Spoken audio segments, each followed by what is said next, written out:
Hello students, vector से related question है अभी जो मैं डिस्कस करने जा रहा हूँ। क्वेश्चन है, let x y and z be three vectors each of magnitude root 2 and the angle between each pair of them is pi by 3. If a vector is a non-zero vector perpendicular to x vector and y cross z vector, and b vector is a non-zero vector perpendicular to y vector and z cross x vector, then b vector a b dot b a vector लिखा हुआ है। ये question JEE advance में 2014 में पूछा हुआ question है और ये वन और मोर देन वन क्रैक में पूछा हुआ क्वेश्चन है। ठीक है, अब इस टाइप के जो क्वेश्चंस हैं, ठीक है, इनको सॉल्व करने के लिए करना क्या होता है, देखो आईडी का क्वेश्चन है, वो ज़्यादा कुछ पूछते नहीं है, सिंपल जो बेसिक फंडामेंटल्स होते हैं ना, उन्हीं पर पूरा फोकस आप कराना चाहिए। अब जो जो इन्फॉर्मेशन है ना, पहले आप उन्हें डिकोड करो। जैसे कि इसमें इन्फॉर्मेशन की मैंने कि A is a non zero vector perpendicular to X vector and Y cross Z vector. अब भाई एक बात बताना, अगर कोई वेक्टर दो वेक्टर के परपेंडिकुलर होगा, सपोज दैट मैं कह दूं कि एक वेक्टर ए वेक्टर है और b vector and c vector दोनों के परपेंडिकुलर है, तो इसका मतलब क्या हुआ कि जो वी वेक्टर और सी वेक्टर का अगर हम क्रॉस करते हैं, ठीक है, तो वी वेक्टर और सी वेक्टर का जो क्रॉस वेक्टर आता है वो बी एंड सी के परपेंडिकुलर आता है। तो इसका मतलब कि अगर हमें ए वेक्टर लिखा हुआ है कि x vector and Y cross z के परपेंडिकुलर है, तो इसका मतलब जो x vector and Y cross Z vector का अगर हम क्रॉस प्रोडक्ट कर रहे होंगे, ठीक है, तो जो ए वेक्टर होगा उसी के पैरेलल होगा। तो क्या मैं इस इंफॉर्मेशन को ऐसे लिख सकता हूँ कि जो ए वेक्टर होगा, A vector is parallel to X vector cross Y cross Z vector. ठीक, इस इंफॉर्मेशन को आप ऐसे डिकोड कर सकते हो। अच्छा, एक सेकेंड।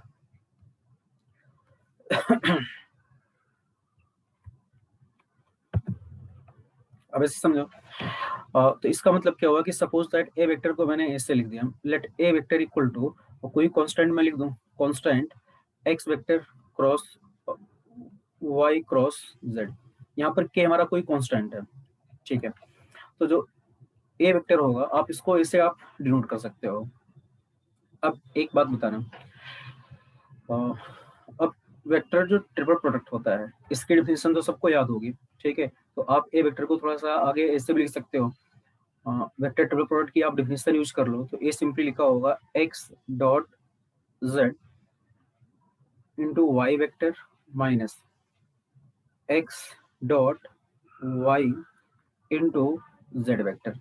अब यहाँ पर जो ए वेक्टर आ रहा है ना, वो x dot z y minus x dot y z vector लिखा हुआ। अच्छा, ये तो कोई स्केलर होगा x dot z and x dot y, ठीक है। अब क्वेश्चन में एक इन्फॉर्मेशन और गिवन है कि x y z three vectors, उनका मैग्नीट्यूड रूट टू है और सबके बीच में एंगल पाई बाई थ्री बन रहा है, ठीक है। तो एक बार बताओ, अगर मैं आपसे पूछूं एक्स डॉट जेड, तो एक्स डॉट जेड कितना होगा, मॉड एक्स मॉड जेड, इनके बीच में angle mod x mod Z, इनके बीच में एंगल कितना बन रहा है, पाई बाई थ्री बन रहा है। अब ए रूट टू है, ए रूट टू है cos pi by three, cos pi by three आपका ए वन बाई टू चल रहा होगा और यहाँ पर रूट टू लिखा होगा, ठीक है। तो रूट टू टू हो गया, टू बाई टू आपका वन हो गया, तो एक्स डॉट जेड वन हो गया। सिमिलरली एक्स डॉट वाई भी आपका वन हो जाएगा। तो आपका जो ए वेक्टर होगा आप कुछ उसको इस टाइप में लिख सकते हो, y vector minus z vector, और यहाँ पर कोई कांस्टेंट लिखा हुआ है, ठीक है। अब देखो मैनिपुलेशन का क्वेश्चन है, थोड़ा ऑप्शंस की तरफ भी अगर आप ध्यान से देखो तो इसमें बी एंड डी, तो ऑप्शन में वाई माइनस जेड तो लिखा हुआ है, ठीक है, एक में वाई माइनस जेड और एक में जेड माइनस वाई, कॉन्स्टेंट में ए डॉट वाई लिखा हुआ है, ठीक है। तो कांस्टेंट फाइंड करने के लिए काम करो, पूरे क्वेश्चन का वो वाई के साथ डॉट कर दो। कसर दिमाग में बात कैसे आ रही है, ऑप्शंस को देख करके दिमाग में बात आ रही है, ठीक है। तो a dot y equal to k, अब वाई डॉट वाई लिखोगे तो मॉड वाई का स्क्वायर होगा, ठीक है, mod y square minus z dot y. अच्छा, जेड डॉट वाई भी सिमिलरली ए भी वन ही चल रहा होगा, तो a dot y equal to k mod y square two होगा, टू माइनस वन। इसका मतलब के की जो वैल्यू आ रही है वो आपकी ए डॉट वाई आ जा रही है, ठीक है। तो ए डॉट वाई आने का मतलब क्या हो गया कि फाइनली आपका जो ए वेक्टर होगा, ए वेक्टर आपका चल रहा होगा a dot y y minus z vector, ठीक है, a dot y y minus z vector. तो इसका मतलब इसमें भी ऑप्शन तो करेक्ट ऑप्शन होगा, but more than one correct का क्वेश्चन है, ठीक है। तो हम बाकी ऑप्शंस पर भी आएंगे भी, तो ए ऑप्शन करेक्ट हो गया, डी इनकरेक्ट है, इतनी बात अब तक पता चल गई। अच्छा, जैसे यहाँ पर जो रिजल्ट लिखा हुआ था कि A is a non zero vector perpendicular to X cross and Y cross Z vector, similarly एक रिजल्ट यहाँ पर और लिखा हुआ है कि B vector is a non zero vector perpendicular to Y vector and Z cross X vector, ठीक है।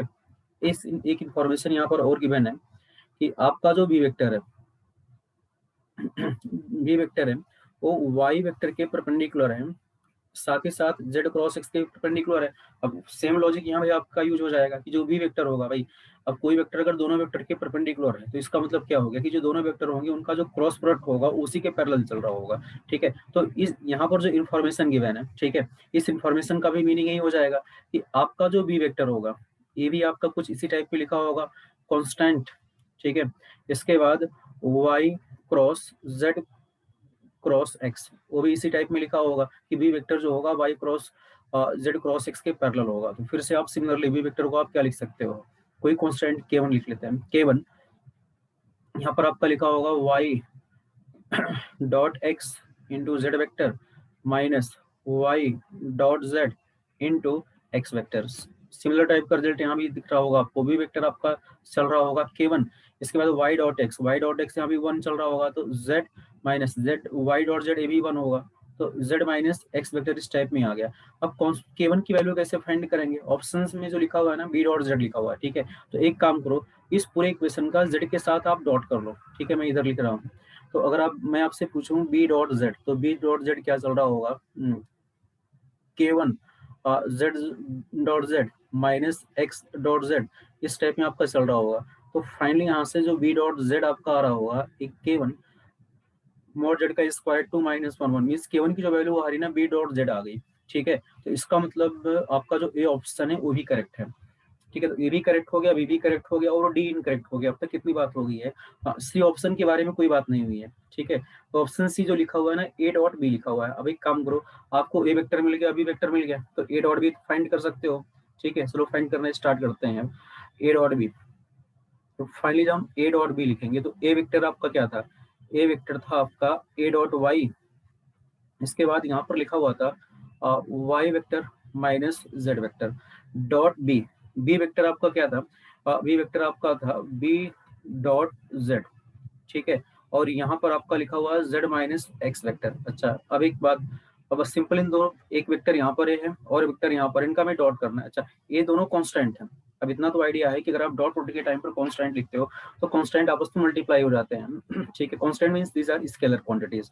ओके, तो आप एक काम कर सकते हो, इनको ऐसे लिख लो ए डॉट वाई और इसके बाद बी डॉट जेड, जो स्क्वायर वैल्यूज हैं उनको हम एक साथ लिख लेते हैं और वेक्टर वालों का डॉट डॉट प्रोडक्ट करते हैं, y dot y minus z dot z minus x. ठीक है, आप इसको ऐसे भी समझ सकते हो बच्चे की, जैसे मान लो यहाँ पर लिखा हुआ है मैं आपसे पूछूं 3a.4b, तो इसका मतलब क्या होता है, 12a.b होता है।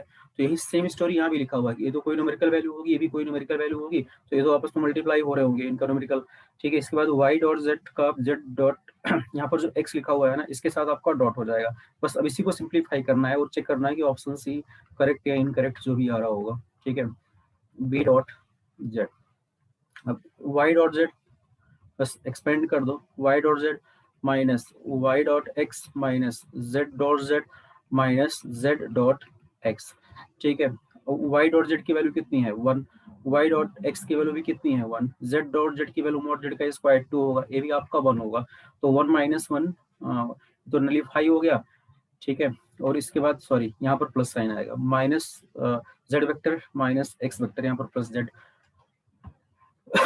जेड डॉट एक्स होगा। ठीक है, तो -2 + 1, ए ओवरऑल -1 आ गया। ठीक है, तो फाइनली आ गया minus of A dot Y B dot Z आ गया सिंप्लीफाई होकर के। तो अगर हम ऑप्शंस की बात करते हैं, ठीक है, तो अगर हम ऑप्शंस की बात करते हैं तो इसमें आपका सी ऑप्शन भी करेक्ट ऑप्शन है, तो इसके तीनों ऑप्शन करेक्ट हैं और उम्मीद करता हूँ जिनका भी डाउट रहा होगा वो क्लियर हो गया होगा।